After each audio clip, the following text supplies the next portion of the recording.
আর যাদের পিছনে সময় দিয়ে বেড়াচ্ছ, যাদের টাকে পিছু পিছু ঘুরে বেড়াচ্ছ, হয়তো একটু বিরিয়ানি, দুটো মুরগি পাবে, 200-500 টাকা পাবে, এছাড়া আর কিছু পাবে না।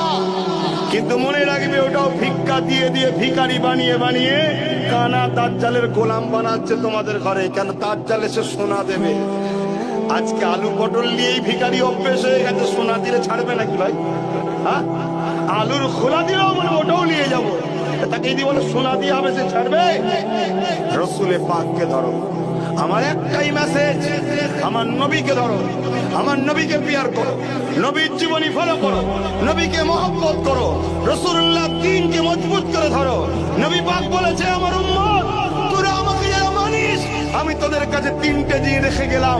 প্রথম নম্বর কিতাবুল্লাহ, আল্লাহ পাকের কালাম। দ্বিতীয় নম্বর সুন্নতে রাসূলি, আমি নবী আমার সুন্নাত।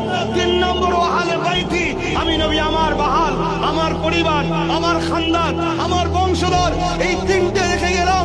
মনে রাখবেন, 19বিংশ শতাব্দীর উলিল আমর যুগশ্রেষ্ঠ পুরুষ আবু বকর সিদ্দিক আল কুরাইশি, আওলাদে রাসূল, খানদানে রাসূল, সেই বংশের ছেলে। আমিও কুরাইশ বলে যাচ্ছি, তুমি যতদিন বাঁচবে